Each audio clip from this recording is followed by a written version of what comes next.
Thomas Frank has officially taken the reins at Tottenham Hotspur, ushering in a new era at the club with the promise of a sharp, tactically disciplined edge. Known for his pragmatic yet adaptable philosophy, Frank brings a calm and calculated approach that has consistently defied expectations during his time at Brentford. With Spurs aiming to re-establish themselves among the Premier League elite, Thomas Frank's appointment signals a shift towards tactical balance, in-game flexibility, and a team-first mentality. His reputation for maximizing player potential and engineering smart, structured football could be exactly what Tottenham need in order to evolve into a more resilient and dynamic side next season.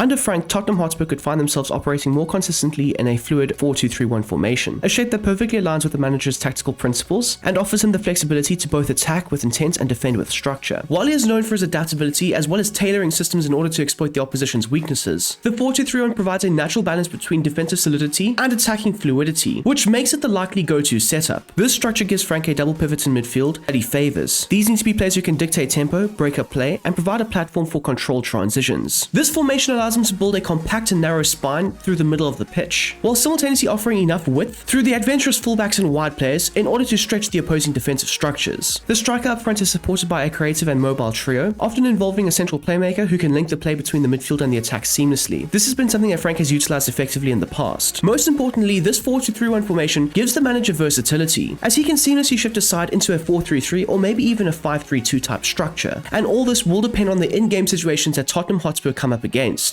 And shifting the structure for Spurs can allow the team to press high, sit deep, or even overload in certain areas. This system gives Frank the perfect structure to implement his pragmatic style while empowering key players with the freedom to influence the game in decisive moments.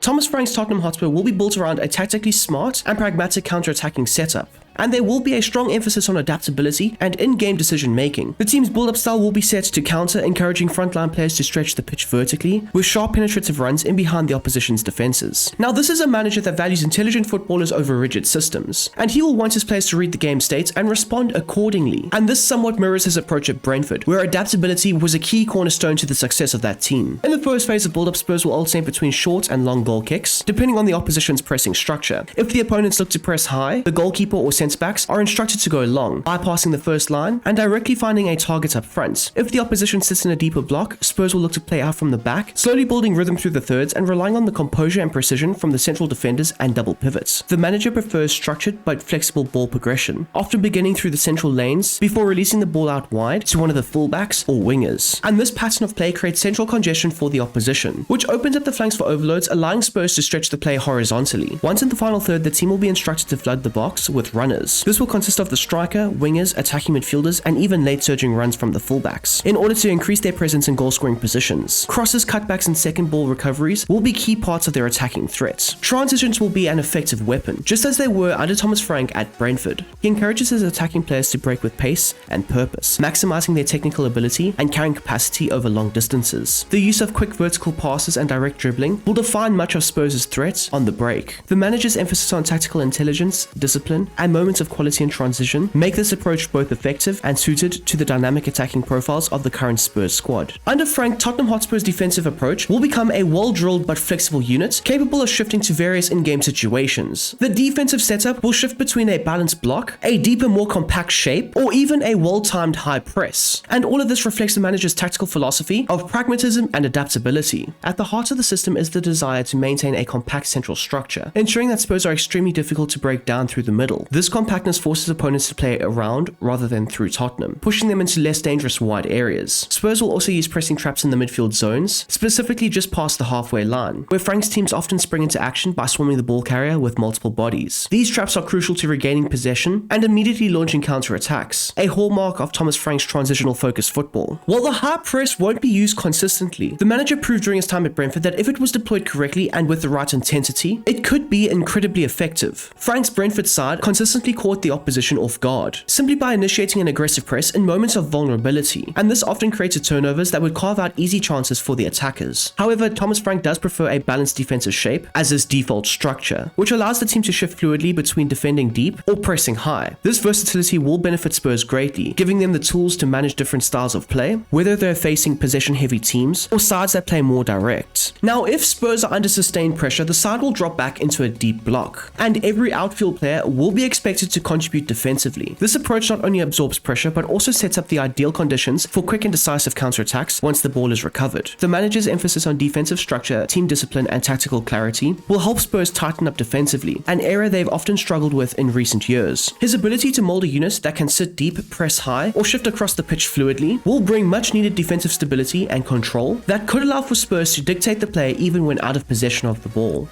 In Thomas Frank's new-look Spurs, Vicario will operate as a balanced sweeper keeper, tasked with far more than just traditional shot stopping. His role will be integral to how the team builds out from the back and controls the tempo of games. With Frank's adaptable and situational style, Vicario's ability to read the game, remain composed under pressure, as well as make quick decisions will be invaluable, especially when Spurs switch between playing short passes out from the back and going long and more direct. Vicario's distribution will serve as a launchpad for many of Spurs' attacking sequences, whether it's calmly finding one of the centre-backs in the first phase of build-up or picking out runners with long direct kicks during transitions. The Italian will be central to Spurs maintaining rhythm and exploiting spaces. His confidence in possession allows the team to stretch the pitch and manipulate opposition pressing structures, and this does align perfectly with Frank's emphasis on in-game adaptability. Defensively, Vicario's positioning and command of his area will also be crucial in maintaining the compact shape that the manager desires. And when under siege, as often seen at Brentford, Frank relies on his goalkeeper to remain sharp and deliver key saves, a role Vicario has shown he is more than capable of fulfilling at an elite Premier League level. Backing up Vicario will be Kingsley, who will serve as the second choice option. Thomas Frank's likely centre-back partnership of Mickey van der Ven and Christian Romero is said to be one of the most crucial tactical components of his Spurs project. Both defenders will operate as defensive ball-playing centre-backs, expected to contribute significantly in and out of possession. In this system, both of these players will be required to read the game intelligently, just like the goalkeeper Vicario. In the first phase of build-up, Van der Ven and Romero will look to receive the ball and carry it forward, either to drive Spurs up the pitch or disrupt the opposition's shape. Their ability to play line-splitting passes or vertical balls over the top into runners, making penetrating movements, will be instrumental in breaking down compact defensive units. This is especially important given Frank's emphasis on transitional and counter-attacking play, where progressive passing from the back is key to triggering quick offensive moves. Importantly, it should be stated that Frank doesn't demand a consistent high line. Van der Ven and Romero will often be instructed to drop deeper and reduce the space between themselves and Vicario when needed, especially against dangerous and pacey opposition attacks. This situational awareness allows them to limit exposure to direct counters, as well as they will be able to support the compact central defensive structure that Frank values. Defensively, both centre-backs are elite in their duels and interceptions, having already shown their quality at an elite Premier League level. Van der Ven's recovery pace is unmatched in most of his matchups, while Romero brings an aggressive edge, timing tackles brilliantly, and stepping up to disrupt attacking sequences before they become threats. Together, they provide a blend of athleticism, composure, and combativeness, which fits the manager's tactical demands perfectly. As backup options, Dragushin and Danso provide excellent rotational depth. Destiny Udogie and Pedro Porro are expected to play as balanced wingbacks, with clear defined responsibilities both in attack and defense. The manager's use of fullbacks has often leaned towards traditional wide roles, something that fits Udogie and Porro perfectly. Although occasional inverted movements may be used depending on the opposition, Frank will mostly rely on these two players to hold the width and make overlapping runs past the wingers. Their role will be critical in helping stretch the pitch and creating horizontal space for the central attackers to exploit. When in the final third, both fullbacks will be encouraged to deliver dangerous crosses, link up in wide triangles, and create chances through combination play or direct delivery into the box. Offensively, they will be crucial in increasing the tempo and penetration for Spurs' play, especially in transition moments where space opens up down the flanks. Their stamina and technical quality will be key to breaking down deep defensive blocks, not to mention that they will offer a consistent outlet when the team are looking to rotate the ball in the slower build-ups. Defensively, the manager will demand discipline. Udogie and Porro will be expected to recover quickly into the back four to maintain Spurs' structural integrity. Their responsibilities will be to defend one-on-one against dangerous wingers, support the centre-backs by narrowing when necessary, and contribute to the compact shape that makes central progression difficult for opponents. With only Jed Spence available as backup, depth in the fullback department is clearly lacking. The double pivots in midfield will be absolutely essential to maintaining the tactical stability and ensuring the side's adaptability in and out of possession. Two players who can thrive in this key area will be Archie Gray and Pap Matassar, whose contrasting but complementary skill sets would form the perfect midfield foundation for Frank's 4-2-3-1 structure. Archie Gray is projected to operate as a roaming holding midfielder, a role that suits his exceptional awareness and composure on the ball. He'll be the one that sits just ahead of the centre-backs, screening the back line and controlling the tempo in the early stages of build-up. With Frank valuing intelligent positional play and proactive transitions, Gray's ability to drop into pockets of space, receive under pressure, and thread passes into wide zones or the attacking third makes him a natural fit. And while he might not be as involved in the final third actions, he'll occasionally join attacking overloads and add to the numerical advantage, which could make Spurs an unpredictable attacking unit at times. systems. Most importantly, Gray will act as a defensive shield, helping to plug gaps, intercept central passes, and reset possession when needed. Besides him, Papmatter Sarr will serve as a deep-lying playmaker, who would offer a dynamic edge. Sarr's combination of technical quality, work rate, and spatial awareness make him an ideal fit for Frank's approach. In possession, he will frequently look to drop deep to combine with Gray and the centre-backs, forming a base for Spurs to build their attacks off. He'll also be instrumental in ball progression through vertical carries, giving Spurs a direct threat through the middle when needed. Not to mention his tendencies to break forward into space, especially during transitions, means he'll often act as a midfield conduit, linking the deeper build-up to the attacking third. Defensively, both of these players are key to implementing Frank's central pressing traps. While Gray positions himself conservatively to cut off passing lanes, Sarr will be more aggressive, pressing opponents, recovering possession, and winning midfield duels to turn defense into attack. Their combined reading of the game will successfully allow for Spurs to collapse the midfield areas, disrupt the opposition's rhythm, and create turnovers all over the field. And this is quite an important element to Frank's press and drop structure, as backups Rodrigo Bentancur and Yves Bissouma provide excellent depth and alternative profiles. In this new look Tottenham system, the three players operating behind the striker will be Son, Maddison, and Kulusevski, who will help form a highly dynamic, fluid, and tactically intelligent trio, offering a mix of creativity, directness, and structure both in possession and on the break. Their roles will reflect Frank's adaptive tactical ideology, where these three will look to build intelligently, transition quickly, and defend as a collective. Son will function as an attacking inverted forward from the left, and he'll have more positional freedom and height compared to his fellow advanced midfielders. His primary function will be to act as a transition outlet, especially during counters, where his explosive pace, clever movements, and finishing ability can devastating teams caught out of shape. He will frequently position himself in the half spaces and wide zones, where Son can look to combine with the overlapping fullback or drift infield to link up with the central midfielders or striker. While he will occasionally look to drop deep to help support defensively, his higher starting position also serves as a defensive deterrent, as it would discourage the opposition from allowing players to get forward and help overload the Spurs back line, as they would have to leave a few players back to prevent the potential counter-attacks. Offensively, Son will be pivotal in providing goals and assists, using his ability to attack space, make diagonal runs in behind, and find the final pass or shot. James Maddison will serve as a build-up playmaker and orchestrator of the team's attacking movements. In Frank's system, Maddison will be given the license to drift across the pitch and final third, seeking space and offering constant passing options. He'll be involved in both the first and second phases of build-up, often dropping deep to collect the ball and transform the shape into a temporary 4-3-3. Maddison's spatial awareness, quick combinations, and ability to thread defense-splitting passes will be key to unlocking deep blocks and coordinating attacking sequences. Whether feeding runners like Son or playing intricate passes through the lines, Maddison will be the brain of the attack, dictating rhythm and structure with his vision and control. On the right flank, Kulusevski will operate as a balanced inside forward, providing width, work rate, and a different tempo to Tottenham's attack. While he does have certain similarities to Son's role on the left, Kulusevski will be more involved in the deeper defensive work, where he'll most likely be seen tracking back and helping to defend the right flank. In possession, he'll look to carry the ball forward, beat his marker, and drift in field onto his stronger left foot to combine with central players or take shots from the edge of the box. His tendencies to cut inside will also allow Porro to make overlapping runs, which can create wide overloads and offer crossing opportunities. Both wide players will be tasked with making frequent runs into the box to attack crosses or cutbacks, which would flood the area with numbers and capitalize on the wide delivery heavy style Frank values. The depth behind this trio is interesting, as Brennan Johnson brings raw pace and directness, Bergwall adds technical quality and intelligent movements, while Wilson Odobert offers attacking flair and creativity. The final piece to Thomas Frank's Tottenham attacking puzzle will most likely be Dominic Solanke, who may slot in as a support poacher, a hybrid role that suits both his technical qualities and physical profile. So under this manager's tactical blueprint, Solanke will be more than just a traditional number 9. His key responsibilities will revolve around smart movements, link-up play, and occupying the central defenders to open up space for the three players distant behind him. One of Solanke's most important contributions will be his effectiveness as a transition outlet, especially when Spurs look to break quickly from deeper areas. Much like his successful spell under Andoni Iraola at Bournemouth, Solanke will be tasked with connecting counter-attacks, receiving long vertical passes or quick ground transitions, holding off defenders and linking up play with Maddison, Son, and Kulusevski. The number 9's ability to drop slightly deeper and combine with onrushing midfielders or wide players gives Spurs an edge in chaotic, open phases of play where speed and decision-making are vital. Yet, despite his supportive functions, Solanke will also be expected to lead the line as the central figure in the penalty box. With Frank's expected emphasis on cross-heavy attacking patterns, Solanke will benefit enormously from service coming from the flanks. His movement between the posts and timing of his runs into the 6-yard box will be crucial to converting low cutbacks and aerial deliveries. Moreover, he has the positional awareness and finishing instincts to thrive in moments where space opens up due to the midfield overloads and wide combinations. Solanke's physical presence also adds a valuable direct option for Spurs. When the team are under pressure or when faced up against a high press, they can look to go route one directly into the striker, who can successfully hold up the play and link it up effectively with others high up the field. This can help the team bypass the press, as well as alleviate the pressure on the back line. This gives Spurs a multi-dimensional positional approach, capable of building patiently through the midfield or going long and vertical when the situation demands. The backup for the striker position may be Richarlison if he does stay past the summer window.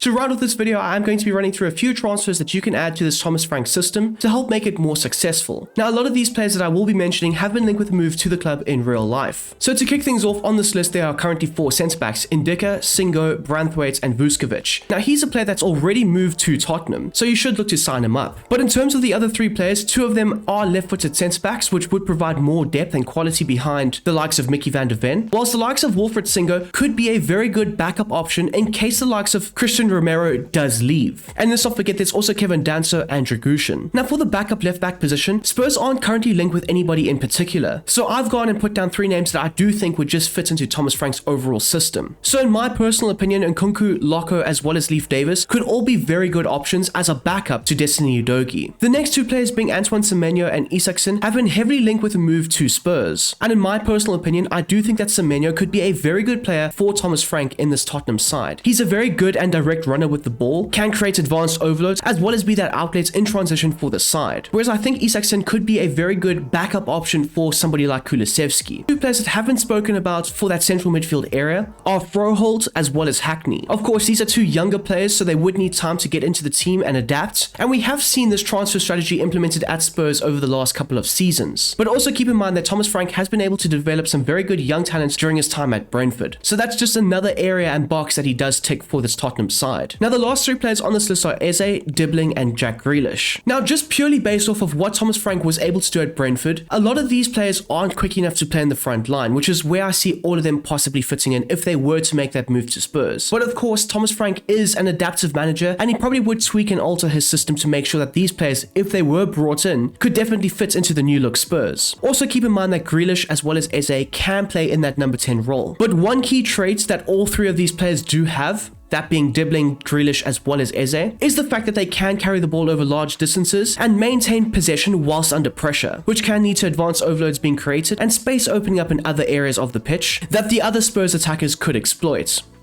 And there we go, people. That is how Spurs could possibly line up under Thomas Frank. I do hope you have enjoyed this video, and if you don't mind smashing that like button down below, whilst also subscribing if you are new and you like the content. We are on the road to 30,000 subscribers, which would be absolutely insane if we could hit it by the end of this year. So if you're not subscribed, please do consider doing that, as well as if you would like some extra content on the side, I have started the Bromsworld Gaming Patreon, where I make retro tactics, as well as I am thinking of a few other video ideas. Anyways, enough waffle. I hope you guys have a smashing goddamn day, and I'm out of here. Peace.